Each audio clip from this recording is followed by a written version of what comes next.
Lagos State is a place for us. Lagos State is a place for us. Babajide Olusola Sanwo-Olu. Lagos State is a place for us. Olówó ló lè kó mọ́sá. Ọlọ́lá ló lè kó mọ́sá. Èèyàn pàtàkì ló ní ìwé kó.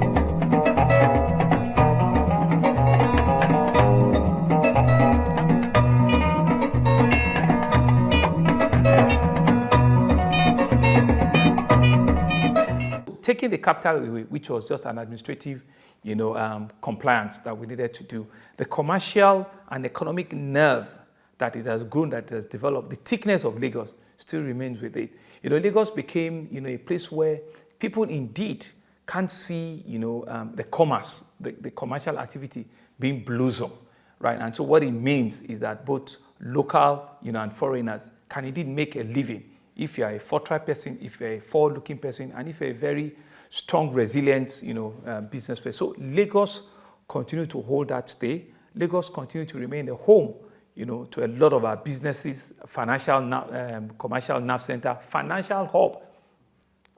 So when the capital CBN and all of them moved to Abuja, because all the bank headquarters were here, right? The population continued to remain here. The major, big markets in the country were here, right? And because of also the hospitality of the Lagosian, they're a lot more accommodating, they're a lot more, inviting. It prepared even the foreigners, and both local and Nigerian foreigners, as it were, it gave them a home. Very quickly they were able to become very accommodating, and they were receptive to, all of the things that they've seen around. And then it became something that people know that, yes, this is home away from home. So it didn't take a long time before people begin to accept the fact that indeed they can live and they can have good, decent living, in Lagos. So the credit really will be to our forefathers, to the people that created that ambience for people to come and do business and to remain and see their business grow. Right. So over the time, there's been layer and layer of improvement that each successive government, has seen. And so it comes with its baggage. Being the economic nerve center has also, like any big city, has its own responsibility in terms of, the level of infrastructure that you need to build, the level of requests, and amenities, both social, both economic, both educational amenities that people will be requiring, of it. So both has to go hand in hand, right, for you to continue to remain, as a commercial center. If not, people will have made other choices, along the line way before now. So it's incredible that Lagos can still hold that stay. Yes, federal government moved to Abuja, but indeed what now happened to a lot of those civil servants was that they kept two homes. The civil servant will go to Abuja, but their core family remain in Lagos. So we still had the brunt to cater for their schools, cater for their hospital needs, cater for their waste management requirement, and all of those things. Because somebody will tell you, maybe the father or the mother will tell you, okay, you are going to bye-bye, we'll see you next weekend, but we want to remain in Lagos. So it became, a balancing thing for a lot of families, to see as a home and as a place where they can indeed, see their life change. And we're indeed happy that Lagos continues to remain, that economic, commercial nerve center of the country.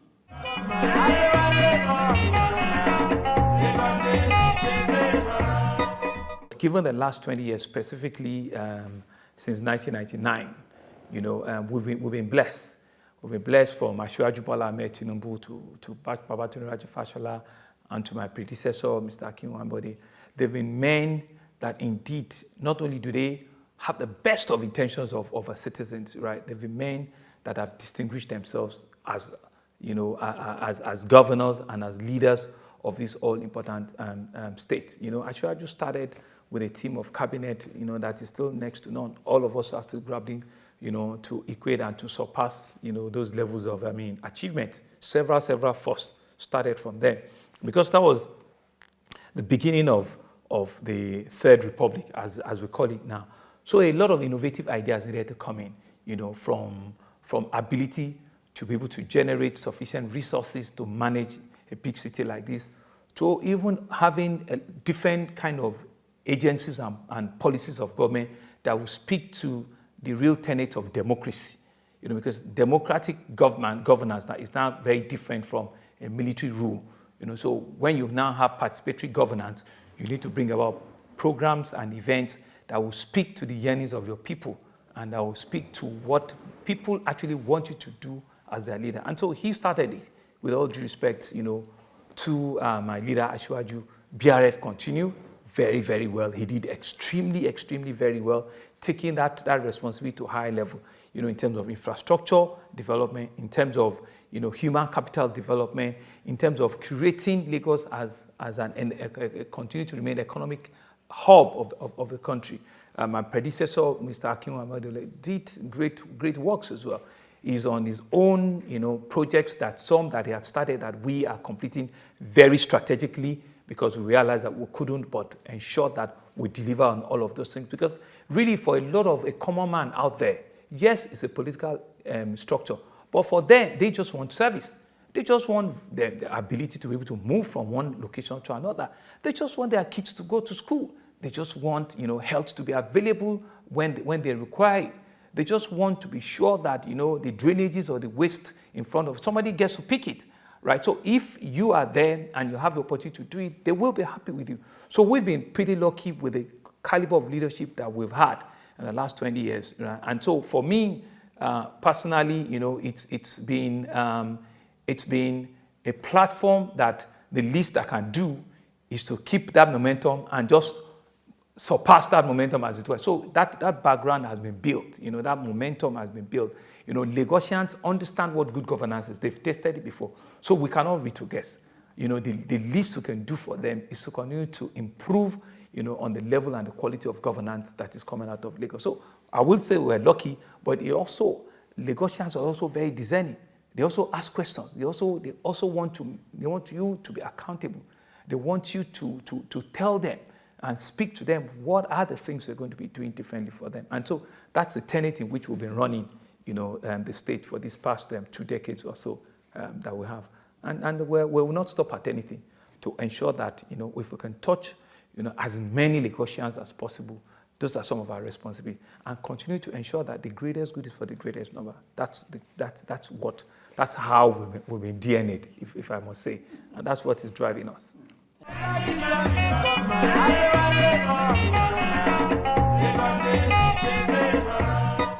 There's several things that we brought in, for as little as even having, a traffic management agency that works, that every other state now copied, which we call the famous LASMA, to even having a robust working waste management company, which almost everybody, talks about, now and have in their various, state, to even having a working neighborhood watch, which is like, a quasi security monitoring, intelligence gathering arm that we've had in Lagos. There have been several firsts in terms of agencies or even in terms of programs to the citizens.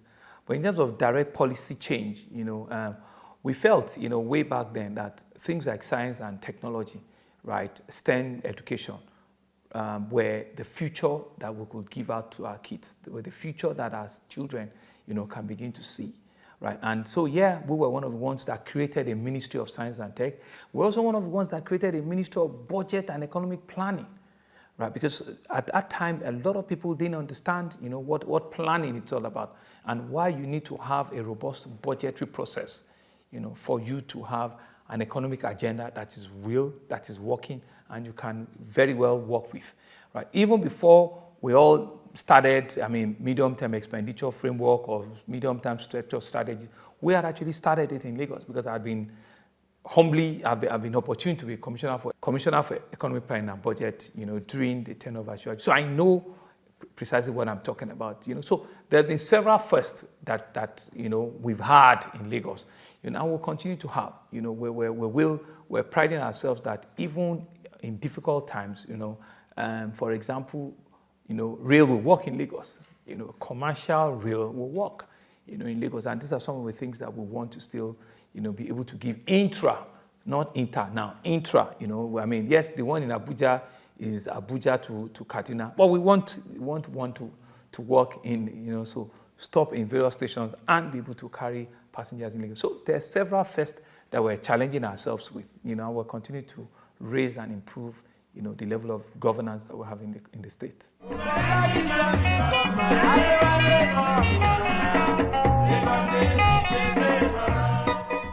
So what it speaks to us is that what do we see, in the next 10, 20 years going forward? Technology becomes a very strong deliverable tool that we see as a new normal, right? It's no longer news that everybody in the last 6 months now have virtually gone virtual. Almost everything now we do now is virtual. Almost everything we conduct now, it has to be on the capability of a data or an internet strength. So for us in Lagos, we've set up, a very strong, smart city project. And what does it entail? If you go around the city, you realize that we're installing what we call a metropolitan fiber optics capability. We're doing a first phase of 3,000 fiber network on the city, and we'll do another 3,000 after the first 3,000, where we will be connecting almost every nook and cranny of the city with ducts that has fiber capability. And that is the future that everybody is saying. So we need to build that backbone, and government must be an enabler. We don't need to write all the checks, but we can be an enabler for the private sector to come and take up that initiative, right, and have that capability. Once you have that infrastructure, the rest remains is just plug and play. It becomes an infrastructure where you can compete with any country worldwide. And what will that do for you, right? So what it means is that all your schools will have strong fiber capability, internet capability, so they can study virtually, they can study, have smart screens, have touch screens, once that capability is there, every other thing is just small additions. Our health facilities, we can have a lot of what we call telemedicine, right? Where we can have referrals from everywhere, from your room, from your office. You can actually connect to your doctor and they can diagnose you. They can see you, because it's not every time you need to be in front of a doctor for you to be diagnosed.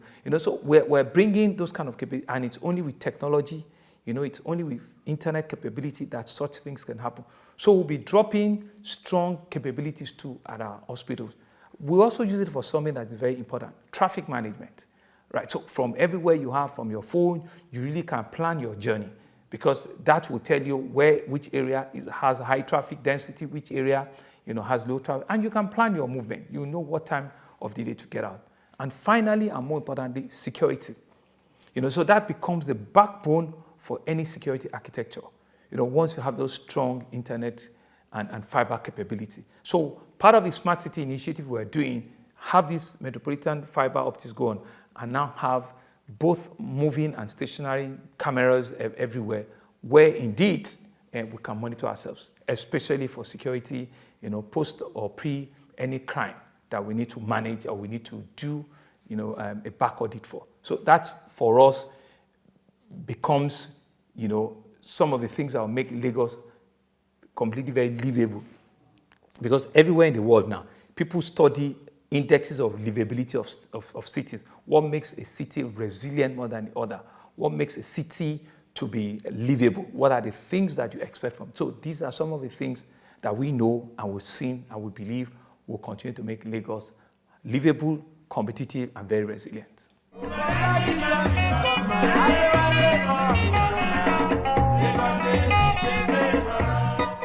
Lagos is the chromosomes, is a melting point of that togetherness. Is a melting point of the national togetherness. And so, for as long as we understand and appreciate that we are all, the same but different parts of the whole, right? We begin to respect, understand, cohabit, appreciate one another. That's one of the staying power that we believe that we have in Lagos. We know and we appreciate that there are different stakeholders. There are different stakeholders, from our religious leaders to our traditional leaders to different ethnic coloration to different, everybody is a stakeholder in one form or the other. and will appreciate everyone. So part of the things of governance is continue engagement. Give everybody a listening ear. Have access to everybody, or let everybody have access to you. So once some of those things are happening, you can nib things in the board before he snowballed or gets to a level where it becomes an issue. But when people don't have access to their leaders, they don't have access to the people in authority, then agitation will begin to get, really high and really ripe.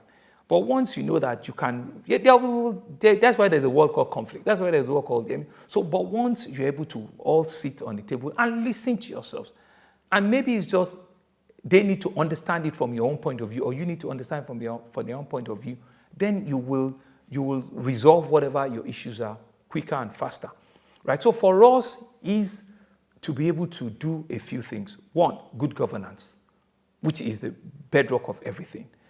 Secondly, as much as possible, a transparent and an accountable level of governance.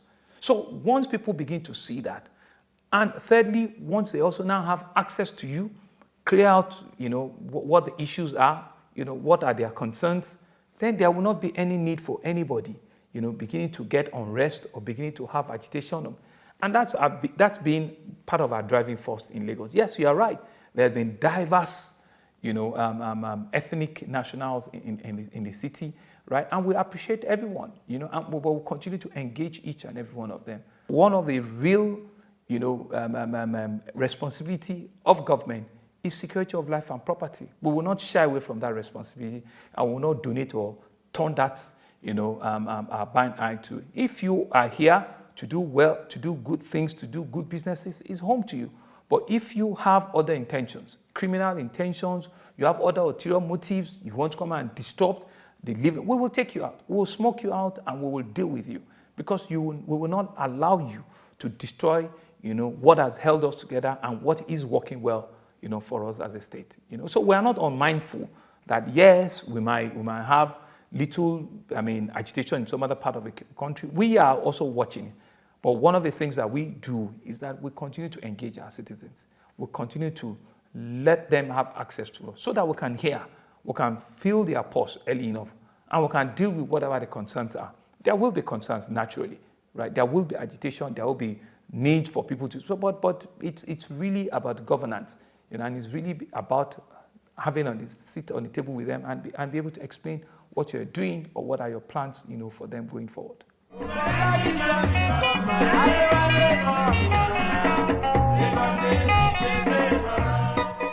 What kind of an opportunity, are we leaving behind for them? What kind of structure are we building for them to be able to, emerge into?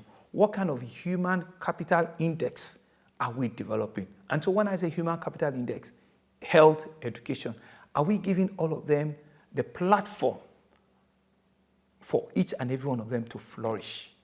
Are we giving all of them the opportunity that they can harness their strengths and take it to the fullest potential? And that's why when I talked about our Smart City initiative, be it in public school, be it in private school, we want everyone to have internet capability so that the world is like a global market. They can have access to the highest level of curriculum. They can have access to the highest level of teaching, learning experience that can make them better persons tomorrow. Those are the kind of opportunity we want to leave behind. What kind of health structure do we have? How well do we ensure that we kill or we eradicate, early child, infant mortality rates and all of that? Is something that's supposed to be in our background. We're not supposed to talk about that alone. So we must have a health system that will ensure, that people could fall sick, but there's enough, infrastructure in our health facility to ensure that they come out of it well. They come out of it, stronger and better. These are some of the things that we can leave, behind for them. More importantly, to our teeming population, to corn seller by the road, to that vulcanizer, by the roadside, to that peanut seller, to that man or woman who is a danfo driver. You are the real citizens. You are the ones that have held, the togetherness of this country, and you have held, to the tenets that believe that all of us, working together will come out stronger and better I want to wish each and every one of us the very best. We might have gone through difficult times. We might have had our own challenges, you know, but we will come out of a tunnel stronger, better, and brighter. Oyinbo, Ekolowa Oyinbo, Oyinbo, why you speaking Oyinbo? Oyinbo, you dey Lagos Oyinbo. If I carry you go banana, my guy, you go love Lagos. If I carry you go to Elegushi, you go love Lagos. If I carry you go Niru, my guy, you go love Lagos. Sepe see the police, they come kalo foloke. You cannot deny, you no see. Fada kérésì làwọn tèmi ṣá. Ọmọ wọn kérésì wọlé bá. Kó dùn kó pọ̀ kó pẹ́ làwọn tèmi ṣá. Ìtẹ̀síwájú Èkó làwọn tèmi wá. You never finish, ọlọ́pàá don get new motor. You never finish, èyí tẹ̀rí yẹn ò ti pọ̀ tó. Oyinbo, Ekolowa Oyinbo, Oyinbo, why you speaking Oyinbo? Oyinbo, you dey Lagos Oyinbo. If I carry you go Ikeja, my guy, you go love Lagos, yo. If I carry you go Badagry, my guy, you go love Lagos, yo. If I carry you go to Lagos Island, you go love Lagos, yo. Ele jamo, ele tiko, ele bàjẹ́ no. Central of excellence lẹ́wà in case you don't know. Bijaye, ni male, bijaye, ni bele, bijaye, káàkiri ló bá.